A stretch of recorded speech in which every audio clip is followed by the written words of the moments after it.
أعوذ بالله من الشيطان الرجيم. بسم الله الرحمن الرحيم.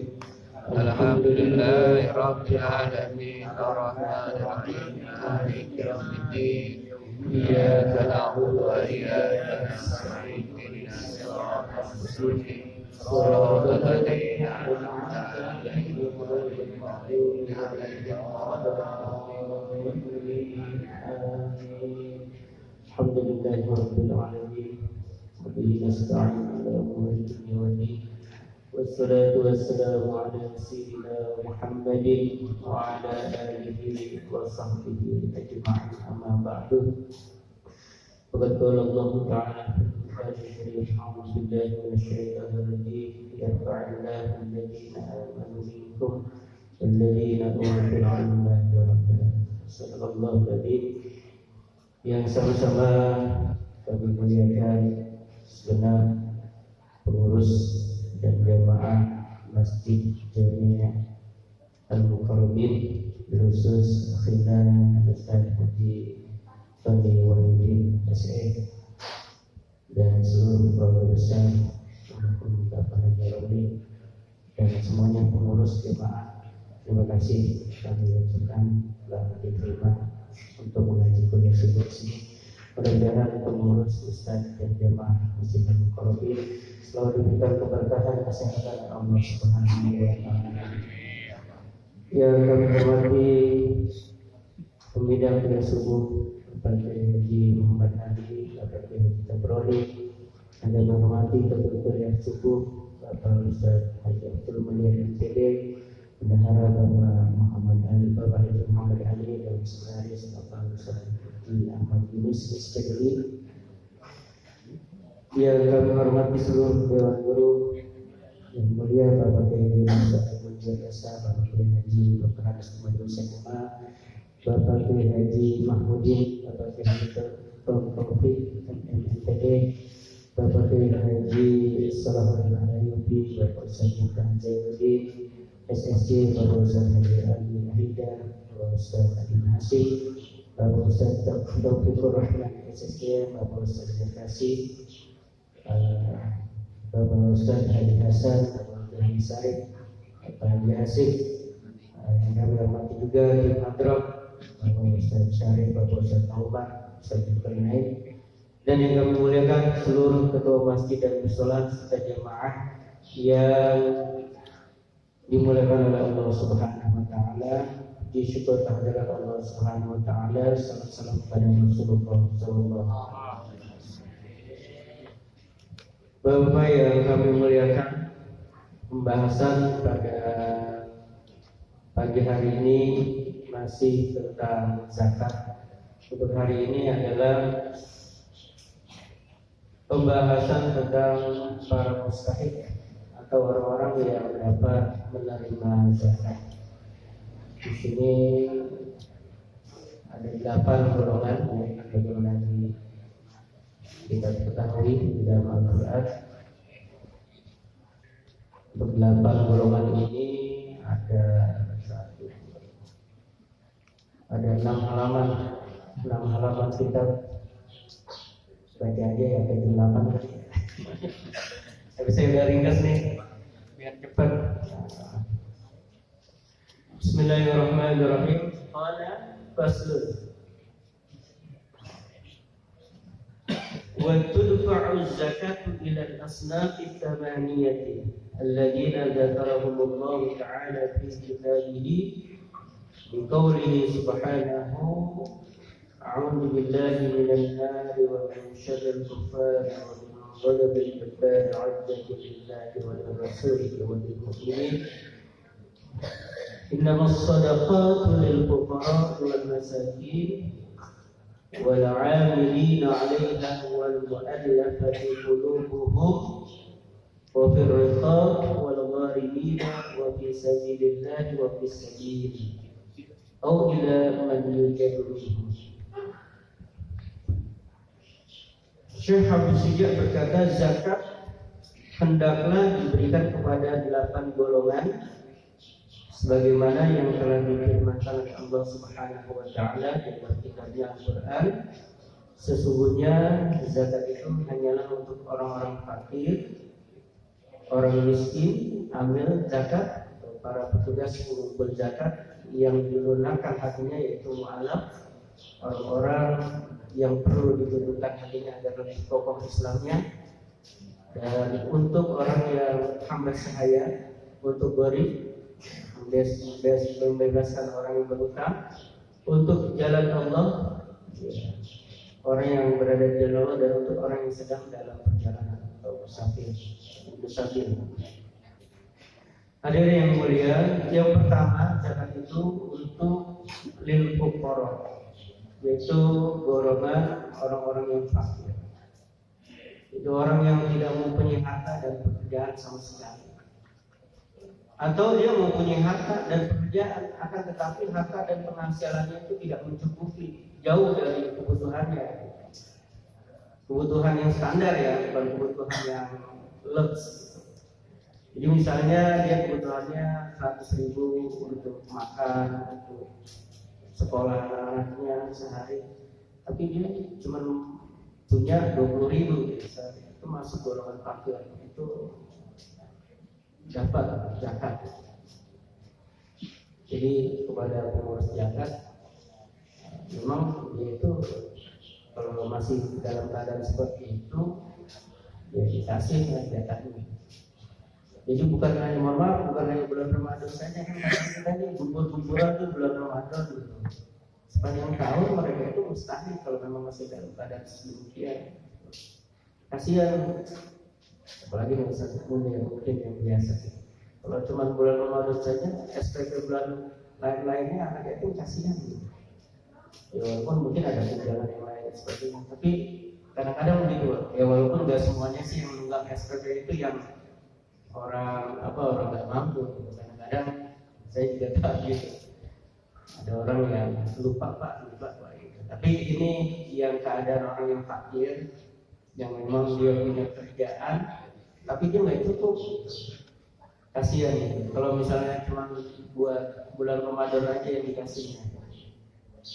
Jadi kan kebanyakan kita cuma ngasih anak yatim sama janda, tapi sebenarnya orang fakir juga dapat gitu.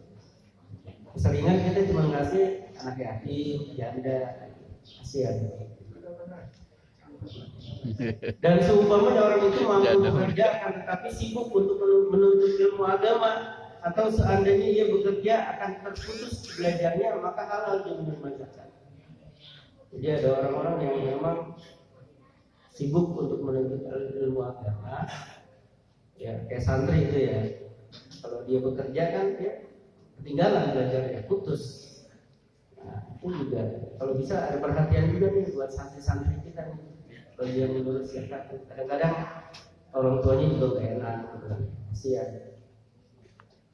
Kemudian ada lagi yang mengatakan jika orang itu berakal cerdas dan bisa diharapkan kepandaiannya dan dapat dimanfaatkan ilmunya, maka dia boleh mendapatkan hak untuk menerima zakat. Jadi kalau misalnya ada orang yang cerdas, belajar, diharapkan dapat dimanfaatkan ilmunya, dan dia tidak bisa bekerja karena kesibukannya itu, dia juga bisa menerima zakat. Kasihan kalau dia bekerja terus dia tidak maksimal dalam memanfaatkan ilmunya. Ya alhamdulillah sih kita guru kita ini alhamdulillah ya masuk orang-orang yang berada lah gitu. Jadi sepertinya tidak seperti ini. Paling kasihan kalau di kampung-kampung itu Pak ada guru ngaji gitu ya, dagang kacang juga gitu, kasihan. Ya, jadi santri-santrinya juga dikasih zakat dan gurunya juga diperhatikan dengan sampai ya kan itu kadang faktor yang pernah orang yang hampir-hampir orang yang pakai itu bisa menyebabkan kepakiran. Yang kedua, yang mustahik menerima zakat wal masakin, yaitu golongan yang berhak menerima zakat adalah orang miskin. Yaitu orang yang mempunyai harta untuk menutupi kebutuhannya akan tapi tidak mencukupi. Misalnya kebutuhannya 100.000, tapi pendapatannya cuma 70.000. Nah, ini masuk orang-orang yang miskin. Mungkin banyak ya, tidak sedikit di sekitar kita yang seperti ini. Yang ketiga wal amilina, golongan yang berhak menerima zakat ialah amil, yaitu orang yang ditugaskan untuk menarik zakat dan kemudian disalurkan kepada yang berhak menerimanya. Amil juga dapat. Di antara syarat amil diantaranya yaitu menerima zakat. Dia harus tahu, dia harus pandai siapa ini dalam hal zakat sehingga dia mengerti apa saja yang wajib dizakati, berapa ukurannya, dan siapa yang berhak menerima zakat. Amil itu harus orang yang percaya. Nah sekali lagi, amil ini disuruhnya kan khudh min amwalihim, suruh ngambil gitu, jangan nungguin kadang-kadang orang suka lupa. Firmannya itu khudh, ambil. Kalau ada orang-orang kaya, ya jangan tersinggung gitu kalau ada orang-orang yang bawa proposal atau bawa apa gitu. Karena memang ya hak anaknya perintahnya khudh, suruh ambil. Dia jangan terlalu berterima kasihlah kepada petugas zakat karena telah membersihkan harta kita gitu. Karena memang hartanya itu ada haknya orang-orang yang musafir yang 8 golongan ini. Jadi harta yang ada di diri kita bukan kita semua, bukan punya kita semua. Jadi diingetin tuh kalau ada malu. Makanya kalau di masjid-masjid itu sebenarnya ya baik banget itu. Jadi ditungguin gitu. Yang bayar zakat, padahal disuruh ambil perintahnya. Yang keempat, wal mu'allafati qulubuhum, golongan yang berhak menerima zakat ialah mu'allaf, itu orang yang baru masuk Islam, ada bertambah kuat imannya. Nah mu'allaf ini ya beberapa hari aja, mungkin 3 hari. Jangan ada orang ngaku mu'allaf sudah 3 tahun saya mu'allaf 3 tahun. Udah, mu'allaf itu baru-baru aja gitu. Tapi kalau misalnya dia masih miskin, masih fakir, itu bukan mualaf lagi kalau 3 tahun, tapi jatahnya dia karena miskin, karena dia fakir. Jadi kadang-kadang di masjid itu suka, mohon maaf ya, di masjid itu habis sholat gitu, saya mualaf gitu. Ya mungkin pengen nyari juga kali ya, jadi sedekah gitu. Tapi tanya tuh mualafnya kapan gitu. Kayak kalau ada mualaf kan ada orang yang sudah tanda tangan gitu, itu buat itu aja dia tahu. Mualaf baru-baru aja, bukan 3 tahun, 4 tahun, 3 bulan ngaku mualaf, jangan itu mah, bukan mualaf lagi. Iya lah. Jadi kalau ada yang masih ngaku mualaf, tanya dulu kapan mualafnya. Mualaf rezeki. Iya. Dan kelima, wafir riqab, orang golongan yang berhak menerima zakat adalah riqab, yaitu budak mukatab dia. yakni para budak yang telah berakad dengan pemiliknya dengan hendak menebus dirinya dengan bayaran secara bernafsu gitu. Kalau dalam mendami itu kan ada budak tuh, jadi dia pengen bebasin, dia nyicil sama tuannya tuh, dia kerja. Nah dulu, mohon maaf ya, kalau sekarang nggak ada budak ya. Saya nanya tuh sama guru saya waktu di S2 itu, Bapak Dr. Mufti Fatumur, waktu kejadian gerhana matahari itu kan disuruh khutbah diantaranya membebaskan budak. Saya tanya ke dokter, sekarang nggak ada budak, nggak relevan lagi. Saya bilang gitu. Bukan begitu maksudnya, dibilang kan kadang-kadang ada PKS yang pengen keluar tuh. Dia kan dalam kumpulan apa tuh? Ya intinya ya, pimpinannya itu. Jadi kalau dia keluar dia harus bayar. Nah itu boleh itu katanya. Jadi PKS itu yang pengen keluar dari zona maksiat itu kan harus ditebus, harus bayar. Itu boleh tuh, bayarin aja. Ada di situ. Iya, PSK bukan Oh enggak kak, PSK kebalik. salah ngomong. PSK. Bukan paket sate kiloan ya. Ini kadang nama-namanya dibagus-bagusin sebagai ya. Kalau kata dokter dokter Ali Mustafa Yaakob guru saya tuh yang kayak gitu masih dibagus-bagusin namanya. Kalau dulu apa sih namanya ya? WTS ya. WTS ya. Pelacur, ya udah namanya aja pelacur, jangan dibagus-bagusin kalau yang begitu, biarin malu-malu sekalian. Oke, dikasih nama PSK. Salah deh. Ya gitu, jadi kalau sekarang ada budak yang di itu, kalau bisa dia pengen keluar dari zona itu, PSK itu ya bayarin kan. Tapi benar-benar bukan bohong-bohongan. Yang keenam, musannifnya wal gharimina, golongan yang berhak menerima zakat dalam gharim, orang yang mempunyai hutang. Ini misalnya orang yang berhutang itu tapi untuk kemaslahatan dirinya atau keluarganya. Jadi hutangnya itu bukan untuk maksiat. Sekarang itu kan ada judi online, slot dan lain sebagainya. Ini harus tahu. Sekarang itu kacau. Dulu orang main judi ya, mukul juga.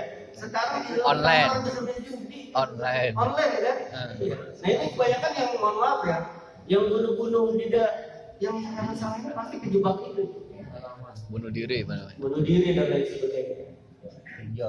Walaupun ya jadi orang yang berhutang untuk kemaslahatan dirinya apabila hutangnya bukan untuk maksiat. Walaupun dia itu masih bisa bekerja gitu, tapi ya karena nggak cukup buat bayar hutang.